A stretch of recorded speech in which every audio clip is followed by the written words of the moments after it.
Okay, we are back. I'm very happy to have on the Goldstein on Gelt show Kimberly Foss, who's the president and founder of Empyrion Wealth Management, and she's the author of a New York Times best-selling book, Wealthy by Design, a 5-step plan for financial security. Kimberly, real pleasure. Thank you so much. I appreciate you being on the show. So having been one of the first people to have read your book, I see from the story that you do not come from a background of high finance. What got you into the industry? Yeah, I wasn't born with a silver spoon in my mouth, unfortunately. But my father was a carpenter. My mother was an Avon lady. We have 6 children in our family, and I just happened to be the baby. And I don't know, just something different in my DNA or just what I saw. I wanted to have a choice in life, and I felt trapped by my circumstances, by the fact that we didn't have money. And so I just, wanted a pair of Jordache jeans. I know I'm aging myself right there, but I wanted a pair of Jordache jeans, and my dad and mom said, no problem, but you have to work for it. So I built a rock wall for $1 an hour, and it made the connection, Doug, right there. It just connected like, oh, okay, if you work hard, you get paid, then you have money, and money is that tool to have a choice in life. And that actually became the genesis of changing the destiny of my life. Okay, but didn't your parents work hard too? Yeah, they did. They absolutely worked hard. They were great role models, and they were both entrepreneurs too. So they both showed that, that this country is such a great country that if you work hard, you can have a different life. But they lived hand to mouth. They just, every month they had their paychecks, and they, had 6 children, so there just wasn't a lot of savings. So somewhere in there was a myth about savings. And they didn't have the choices that when the car broke down, do we pay for food on the table or do we pay to get the car fixed? And so that was so distressing to me as a child growing up that I wanted to have a choice. And that's why I got me into money, and it kind of stuck. Interesting. I was also the youngest child. I wonder if there's something to be said for that. I was the youngest of 4, and I started my first company when I was 15 as an entertainment agent. But that's for a whole different story. Interesting, yeah. I wonder if younger people, the youngest children, all have a special interest in this. I don't know. I'm not sure, though, because we're supposed to be the spoiled ones, remember? That the babies are supposed to be the spoiled ones. So we don't really fit that mold. Or is it that we realize that we want to be spoiled, so we better start our own companies? Start doing it ourselves. That's right. My husband jokes and says I'm high maintenance, but I'm not really, because I pay for my own stuff. All right, so let's talk about some of the main ideas of Wealthy by Design, your new book. You give a 5-step strategy for financial security. Is it really that easy? It's easy in theory, right? It's the 5 steps. It's easy in theory. It's really putting into action and then keeping consistent and keeping committed to the plan. That's the difficult part. Because if it was that easy just to say, here's 5 steps, we'd all be wealthy, right? We'd all have all kinds of money. So it really, I think it becomes the implementation and then really the commitment to sticking it out through the good times and the bad times. And, it's a very volatile market. And after 2008, it's certainly, the financial landscape has certainly changed and the paradigms have changed. So going it alone may not be quite as easy as it used to be. Let's put it that way. Okay. We're not going to have enough time to go through all of the steps, but can you give us a sample of one of the steps? I think one of the most important steps, and you being in the financial industry as well probably would agree, is the number 1, and that is your goals. There's the discovery meeting. We find out, what are your goals? Where are you at today? Where do you want to be in the future? And I know that sounds trite. It says, oh, everybody says that, Kim, and yeah. But, Harvard did a study on their MBAs, and 3% of them actually made 10 times more money in their lifetime than their other 97% combined. And the reason behind that was because they actually wrote down, hand to paper, not computer, hand to paper, their clear written goals of what they wanted to do, and then they were able to execute that. So for my clients and for folks out there who want to be successful, write your goals down, write where you are today, where you want to be, figure out the gap, and then you can create the investment plan, which is the engine. That's the stocks and the bonds. That's the next step. And then the rest of it. Right. That's funny. I often tell people that the technical stuff, meaning how to invest in exactly which stocks and bonds, I spend a lot of time educating my clients about it, but at the end of the day, if they're just not interested in it, which frankly a lot of people aren't interested in it, they don't need that part, but they do need to decide which direction they're going. I think that's so critical, and it's really different for each person. I agree, and I think you're right. We're interested in that whole technical part, right? That really floats our boat, but they really are not interested.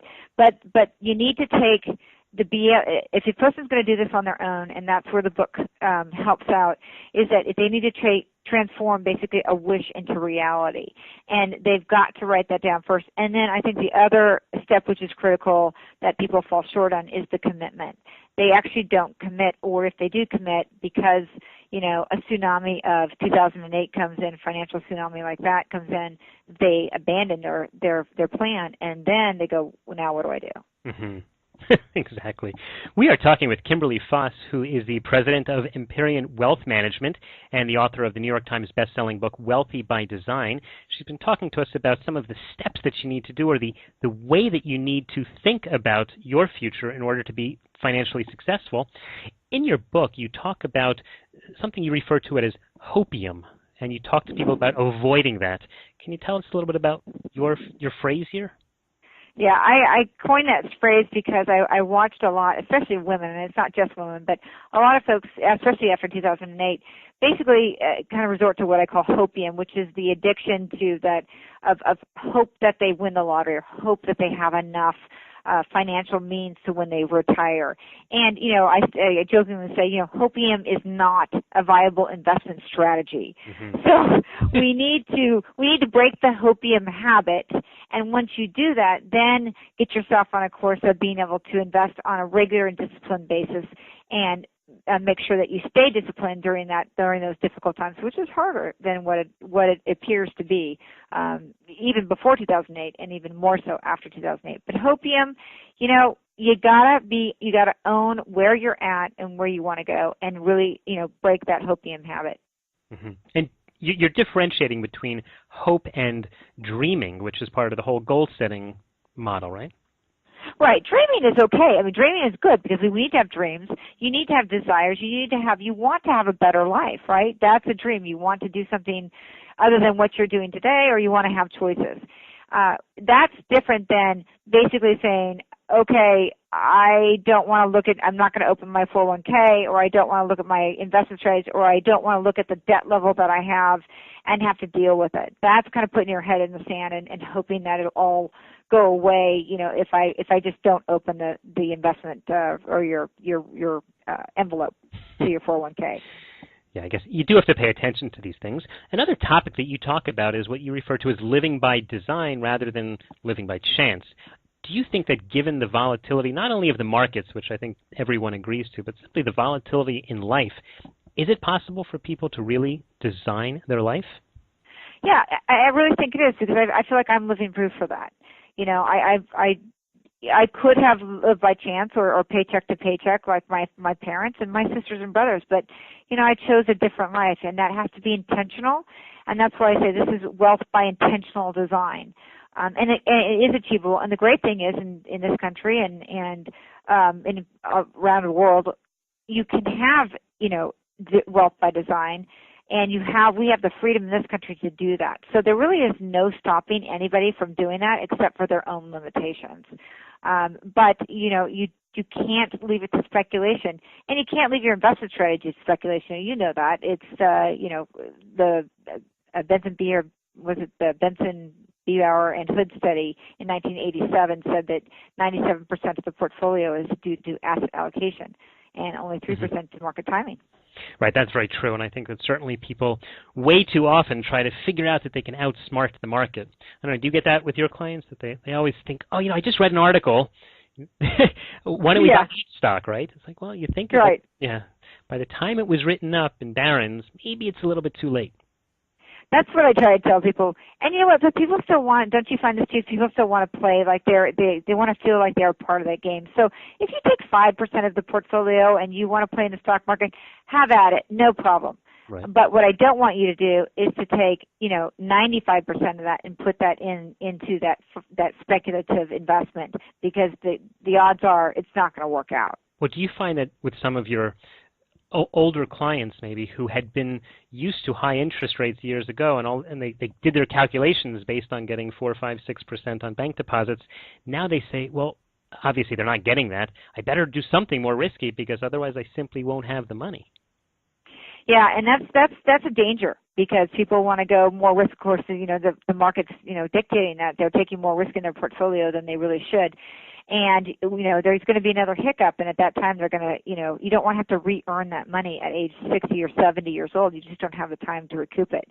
So I really caution folks to this is a very difficult time right now, but you just need to have patience and wait through it right now. And this too shall pass. Interest rates will probably, the cost of money will probably go up. Things will change, but the bottom line is you don't want to just take more risk just because for the short-term pain or short-term gain for long-term pain. Mm-hmm. Yeah, I think that's good advice, and it's excellent advice that we're getting from Kimberly Foss, who just came out with a new book called Wealthy by Design. Kimberly, in the last few seconds, can you just tell people how can they find your book or follow your work? Thanks, Doug, for asking that. At KimberlyFoss.com is my website. It's got a lot of great educational links on there. We're adding more every day. It's a brand new site. Also, Amazon.com on the Internet and Barnes & Noble. And in the United States, I think there's 110 different airports across the United States that you can get it at. All right. Great reader for the airplane. Okay, so next time I'm flying through the airport, I'll look for the book. Kimberly Foss, thank you so much for your time. Thanks, Doug. Thanks for having me. You've been listening to the Goldstein on Gelt show with money maven Doug Goldstein. Doug's weekly radio show is heard around the world, but if you miss it, you can download the podcast at www.goldsteinongelt.com. The Goldstein on Gelt show gives you up-to-date financial ideas so you can get on the path to financial freedom. If you'd like your questions answered on the air or off, send Doug an email to doug@profile-financial.com. It's your money for your future, so join Doug every week to build your wealth on the Goldstein on Gelt show.